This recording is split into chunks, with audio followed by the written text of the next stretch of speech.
আমরা জানি না, অথচ আমাদের বাংলা বলতে পারেন, বাংলা বলতে পারি। যদি ইংরেজি তারিখ বলতে পারেন, ইংরেজি বলতে পারি, কিন্তু আরবি বলতে পারি না, অনেকে জানি না। জিলহজ মাসের 9 তারিখ থেকে 13 তারিখ আসর পর্যন্ত আয়ামে তাশরিক, এটা আল্লাহ পাক কি করে দিয়েছেন বান্দাদের জন্য?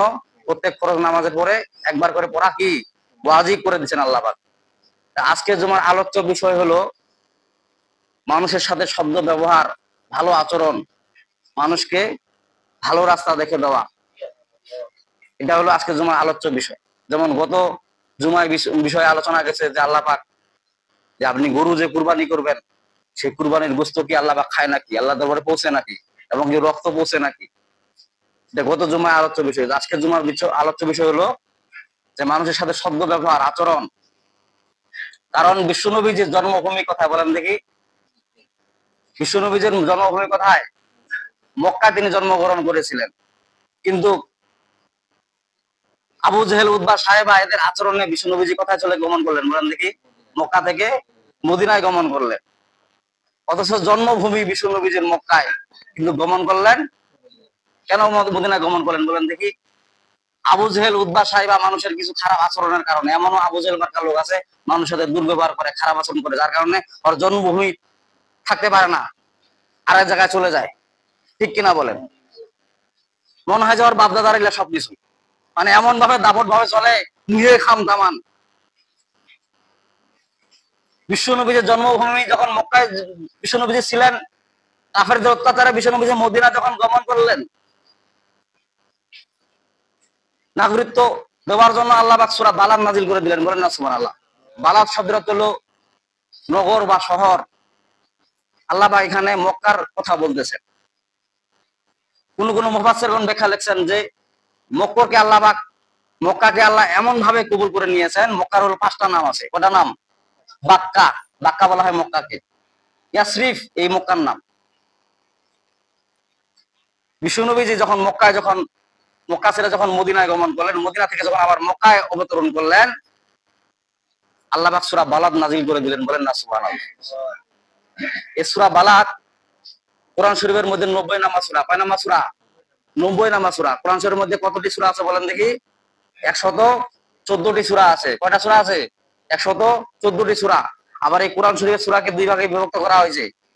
কয় ভাগে বিভক্ত করা হয়েছে বলেন? 2 ভাগে। একটা হলো মাক্কি সূরা, একটা হলো মাদানী সূরা। বিশ্বনবী যখন মদিনা অবতরণ করতেন, তখন যে সূরা নাযিল হতো সেই সূরার নাম কি বলা হতো? মাদানী সূরা। আর যখন বিশ্বনবী যখন মক্কায় অবতরণ করতেন, তখন যে সূরা নাযিল করা হতো সেই সূরার নাম কি? মাক্কা সূরা। বলেন না সুবহানাল্লাহ। বিশ্বনবী যখন তিনার জন্মভূমি বারবার তাকাচ্ছেন জন্মভূমির দিকে, হায়রে জন্মভূমি, কিছু লোকের খারাপ আচরণের কারণে তোমার কাছে আমি থাকতে পারলাম না। বিশ্বনবী বারবার মক্কার দিকে তাকাইছেন। যেমন মনে করেন যে মিজানুর রহমান আজহারি, কিছু কিছু মানুষের খারাপ আচরণের কারণে তিনি আমাদের বাংলাদেশ ছেড়ে মালয়েশিয়ায় চলে গেছেন। কিন্তু যখন এয়ারপোর্টে যখন মিজানুর রহমান আজহারি যখন এয়ারপোর্টে যখন যান, বারবার দিকে বাংলাদেশের দিকে তাকাইছিলেন, হাইরে আমার জন্মভূমি, এটা ছাড়ে আমার মালয়েশিয়া যাওয়া লাগে। আছে না এরকম লোক? এই এত এঠিকারের লোক নয়, কিসের ভাগ পাবে? বলে না নাউজুবিল্লাহ। আল্লাহ বলে যে এটা অথরিটি তোমাকে কে দিল, এই পাওয়ারটা তোমাকে কে দিল? মানুষের সাথে ভালো আচরণ, মানুষের সাথে ভালো আচরণের কথা বলছেন। আল্লাহ সূরা বালাদের মধ্যে বলতেছেন, লা উকসিমু বিহাযাল বালাদে ওয়া আনতা হিল্লুম বিহাযাল বালাদ ওয়া ওয়ালিদিন ওয়া মা ওয়ালাদ লাকাদ খালাকনাল ইনসানা ফি কাবাদ। আল্লাহু আকবার। আল্লাহ পাক সূরা বালাদের মধ্যে বলতেছেন লা উকসিমু বিহাযাল বালাদ। লা মুফাসসিরগণ ব্যাখ্যা লিখছেন, আবু জেহেল, উতবা, সাহেরা, কাফেররা, বেদিনরা, তারা যা মনস্থ করে তারা কিচ্ছুই করতে পারবে না। উকসিমু বিহাযাল বালাদ, এই মক্কার কসম খেয়ে আমি আল্লাহ পাক বলতেছি। বলেন না সুবহানাল্লাহ। মুফাসসিরগণ ব্যাখ্যা লিখলেন লা উকসিমু বিহাযাল বালাদ, লা মানে কিছুই করতে পারবে না। আপনি শক্ত হয়ে থাকেন, আপনি আল্লাহর ইবাদত করেন, আপনি আল্লাহকে বিশ্বাস করে চলেন, লা কে কিছু করতে পারবে না। তার মানে কি মিজানুর রহমান আজহারি কিছু করতে পারে না, ইসলামের কিছু পরিমাণ ক্ষতি করতে পারে নাই। যে ওরা লাফাছাড়া করুক, ঠিক কিনা বলেন? যারা মুমিন বান্দা তারা টিকে থাকবে, অটল ভাবে থাকবে। তাদের কিচ্ছু পরিমাণ তারা ক্ষতি করতে পারবে না। আল্লাহ পাক ওই কথাই বলতেছেন, লা, কিছু ক্ষতি করতে পারবে না। উকসিমু বিহাযাল বালাদ, আমি আল্লাহ এই মক্কা শহরের কসম খেয়ে বলতেছি, আমি আল্লাহ পাক, লা, কিছু করতে পারবে না। উকসিমু বিহাযাল বালাদ, এই মক্কা শহরের কসম খেয়ে আমি আল্লাহ পাক বলতেছি।